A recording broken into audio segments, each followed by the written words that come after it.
वंदे पुरुषोत्तम। आज के वाणी है, तुम्हारा मन सत में या ब्रह्म में विचरण करे, लेकिन शरीर को गहरी या रंग ढंग में सजाने के लिए व्यस्त मत होना, तो फिर तुम्हारी मन शरीर मुखी हो जाएगा। फिर से पितृदेव के आदेश क्रम में मुरलीदा वाणी की आलोचना शुरू करते हैं।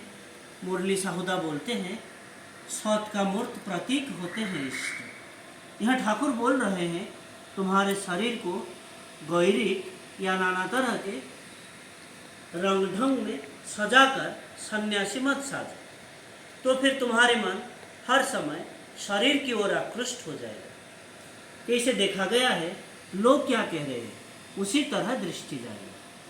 फिर से पितृदेव पूछते हैं, ब्रह्म का मतलब क्या है? सतीशदा को पूछते हैं।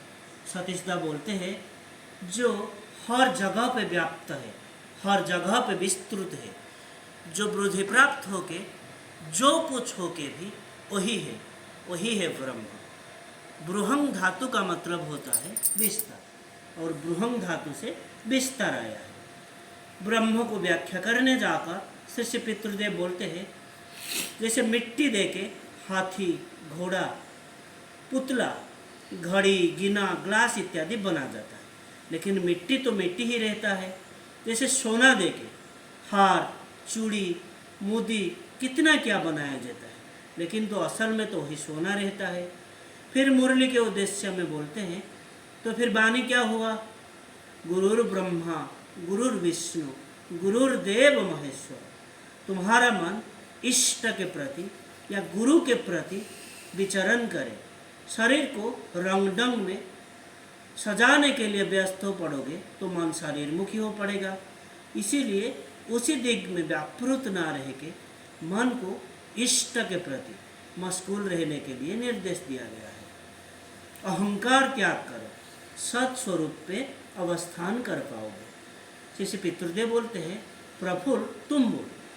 फिर प्रफुल्ल बख्शीदा कहने का शुरू करते हैं, हम लोग जितना अहंकार त्याग कर पाएंगे, जितना अहंकार त्याग कर पाएंगे, उतना शिष्य पितृदेव बोलते हैं कि वाणी के अंदर जितने की तो बात नहीं बोला गया है। फिर प्रफुल्लदा को इतस्ततः देखकर शिष्य पितृदेव कहने लगते हैं, अहंकार अगर पतला होता है, शिष्य पितृदेव बोलते हैं, यहाँ अहंकार पतला होने की भी बात नहीं बोला गया है।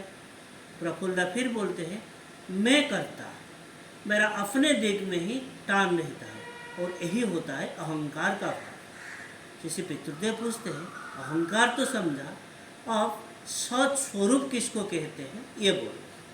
प्रफुल्लदा बोलते हैं, सत आया है औस धातु से, और सत का मतलब होता है सत्ता।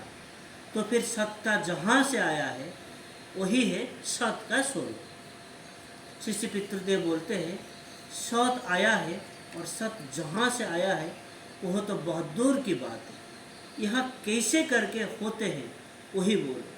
इस वाणी का अर्थ सहज करके समझना होता है। वाणी में मुझे ये बोला गया है कि अहंकार को त्याग करो, और सत स्वरूप कैसे करके होता है वही समझाओ।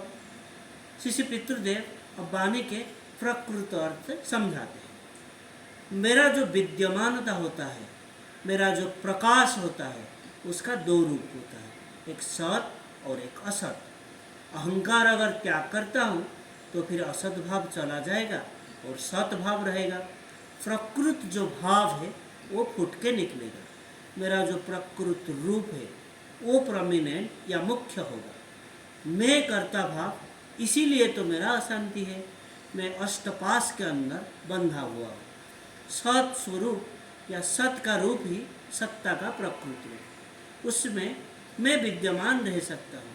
और वाणी का अर्थ सहज भाव से ये कह सकते हैं। अगर धातुगत अर्थ को पकड़ते हैं तो दोनों राह मिल जाएगा। तो धातुगत अर्थ धर के हम अगर चलते हैं तो औस धातु और रूप धातु दोनों को ही सोचना होगा। सत आया है औस धातु से और स्वरूप आया है रूप धातु से। ये प्रसंग इष्ट प्रसंग में से 10 सितंबर 75 से लिया गया है। आज के लिए इतना ही। वंदे पुरुषोत्तमम। वंदे